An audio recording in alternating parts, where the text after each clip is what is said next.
Ya, terima kasih Anda masih bersama kami di Lobi Belajar Lebih Memahami. Ibu Leli, saya ke Ibu Leli dulu.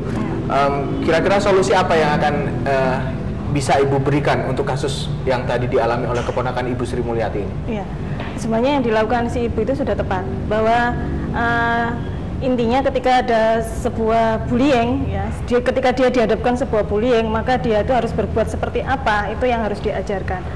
Contohnya ketika dia dibully, gitu ya, dia harus melawan.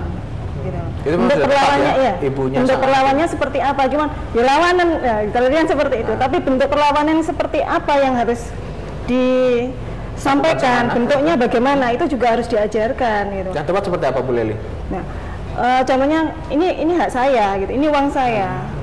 Nah, kalau kamu istilahnya kan dia bisa menjaga dirinya. Kalau kamu seperti ini terus, saya akan bisa laporkan. Seperti itu, intinya mencoba untuk bagaimana agar itu tidak terjadi lagi, gitu, sesuai dengan bahasa mereka, bahasa anak-anak gitu ya. Itu yang pertama. Yang kedua, kalau kita sudah mengajarkan itu, bukan berarti terus kita lepas si anak, tidak, tetapi biarkan si anak menyelesaikan sambil kita ikuti gitu loh. Kita lihat dari jarak jauh bagaimana dia menyelesaikan, apakah yang sudah diajarkan itu sudah dilakukan. Itu kalau si anak mau melakukan. Tapi kenyataannya tadi, saya tidak tahu tadi itu sepertinya dia nggak mau melakukan. Saya tidak mau melakukan karena dia tidak tahu tindakan apa yang harus dia lakukan, ataukah memang dia adalah tipe kepribadian yang dia bukan orang yang memang sudah yang berani melawan gitu ya, dia justru takut gitu. Nah, saya kira yang harus dilakukan adalah bagaimana itu dikomunikasikan dengan pihak sekolah. Itu ya. Sehingga itu tidak sekedar ibu si anak keluar pindah gitu ya, tetapi bullying ini bisa berlaku untuk yang lainnya nantinya itu. Tetapi kalau pihak sekolah mampu menyelesaikan bullying ini, diharapkan kan bullying ini tidak berkembang untuk ke anak yang lain. Berarti berpindah sekolah bukan solusi yang tepat, begitu ya? Bukan solusi yang tepat, bukan satu-satunya solusi. Untuk kasus ini. Gitu. Bunda Niken ingin menambahkan? Kalau kita ngomong, itu tadi rasanya sudah betul, berani melawan ya, itu harus. Tetapi itu tadi anak kan nggak tahu bentuk perlawanannya seperti apa.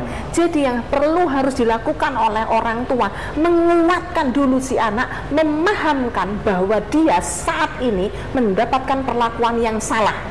Dan dia harus melawan, dan bentuk perlawanan itu selalu ada resikonya. Kita pahamkan anak-anak kita bahwa resiko yang kamu alami sekarang itu sangat tidak sebanding dengan apa yang dia lakukan, apa yang pelaku ini lakukan. Dikuatkan dulu, dipahamkan dulu, baru nanti akan timbul keberanian dari anak-anak tersebut untuk melakukan penyelesaian. Dan penguatan itu tidak bisa dilakukan sekejap, Mas. Anak harus kita ajak bicara, kita pahamkan, sayang, yang kamu alami saat ini adalah sesuatu yang tidak benar. Yang kamu alami ini adalah sebuah bentuk penindasan. Sampai kapan kamu akan mau diperlakukan seperti ini? Mama sayang sama kamu, mama sama papa akan mendukung apapun yang kamu lakukan, tetapi mama tidak bisa langsung melakukan tindakan ini karena mama tidak selalu menyertai kamu di sekolah. Jadi mulai saat ini, Mas, kamu mau melawan atau mau kamu biarin temanmu melakukan ini? Pemahaman itu harus terus-menerus, dan ketika anak paham bahwa dia harus melawan, nggak perlu harus kita dampingi pun, dia akan melakukan tindakan is enough. Kamu tidak bisa lakukan ini lagi kepada saya karena saya akan melawan apapun yang akan kamu lakukan kepada saya. Kalau kondisinya si anak ini sudah tidak memiliki daya untuk melawan begitu, dia ingin pindah, lalu orang tuanya ini hanya sampai di titik lawan aja, itu apakah sudah cukup, atau sebaiknya orang tua datang ke sekolah, mengajak orang tua sang pelaku juga ikut terlibat dalam satu mediasi sehingga orang tua sang pelaku juga mengetahui perilaku anaknya di sekolah? Jangan lupa, Mas, anak kan berhak untuk mendapatkan situasi yang aman dan nyaman di sekolahnya. Ketika anak kita merasa tidak aman dan tidak nyaman di sekolahnya, ya kita harus melakukan sesuatu untuk anak kita mendapat hak aman dan kenyamanan itu, gitu, serta keselamatannya. Jadi harus datang ke sekolah, bicara, dan lakukan mediasi dengan pihak orang tua pelaku. Itu harus. Saya minta closing statement masing-masing dari Anda untuk kasus ini, bullying ini. Mungkin ketika kasus ini mencuat, ada begitu banyak forum yang membicarakan kasus serupa tentang bullying.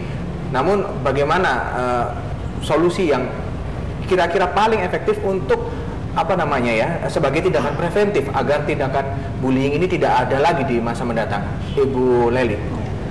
Mungkin diawali dari yang pertama, yaitu adalah orang tua. Ya, orang tua mendampingi dan memberikan penguatan kepada mereka khususnya baik pelaku maupun korban, bahwa yang namanya kekerasan itu tidak akan pernah mendapatkan dampak yang positif dan selalu akan membawa dampak yang negatif. Yang kedua adalah pihak sekolah. Saya kira pihak sekolah mulai peka terhadap situasi-situasi atau lingkungan yang memiliki potensi untuk terjadinya bullying. Itu yang kalau pihak sekolah. Yang kedua adalah pihak sekolah, saya kira saya tidak tahu ya, mungkin punya kewajiban juga sih kalau saya melihat itu, untuk mengedukasi para wali murid. Jadi tidak hanya muridnya, tetapi juga sebagai edukasi wali murid untuk keberlangsungan bersama gitu, sehingga nanti ketika di sekolah dengan di rumah itu akan klik, itu lebih nyaman, saya kira lebih mudah, sehingga anak-anak itu lebih mantap. Tetapi kalau sudah di rumah dan di sekolah itu sudah ada sesuatu yang berbeda, nah ini akan menambah kebingungan pada si anak. Dari Bunda Niken. Mari menciptakan lingkungan yang aman, sehat secara fisik, mental, spiritual bagi anak-anak kita, dan itu tidak bisa dilakukan oleh pihak sekolah sendirian, itu harus melibatkan orang tua. Dan kalau saat ini kita sedang banyak mengadvokasi, mengedukasi anak-anak kita saat ini sudah waktunya juga mengedukasi para orang tua, supaya orang tua itu enggak kalah dengan anak-anak, termasuk anak-anak yang menjadi pelaku dari bullying ini tadi. Jadi marilah bertumbuh bersama, anak dan orang tua serta sekolah bertumbuh bersama, bersinergi untuk mengatasi kekerasan dalam bentuk apapun terhadap anak-anak kita.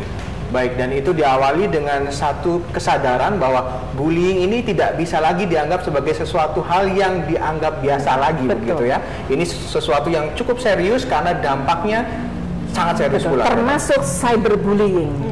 Ada Facebook, ada Twitter, itu sangat punya potensi yang luar biasa untuk membuli anak-anak kita. Baik, terima kasih sekali lagi waktunya bersama kami, Bunda Niken, Bu Leli. Selamat malam, dan semoga apa yang sudah kita perbincangkan ini bisa disimpulkan sesuatu hal yang sangat positif sehingga bisa mengubah mindset bagaimana menyikapi satu sikap bullying di masyarakat. Saya akhiri lobby untuk pada malam hari ini. Kita ketemu lagi di lobby episode berikutnya, tentunya dengan tema menarik lainnya. Terima kasih kepada Skyline Furniture atas supportnya pada malam hari ini. Mewakili teman-teman yang bertugas, saya Didi Irawan mengucapkan selamat malam. Wassalamualaikum warahmatullahi wabarakatuh.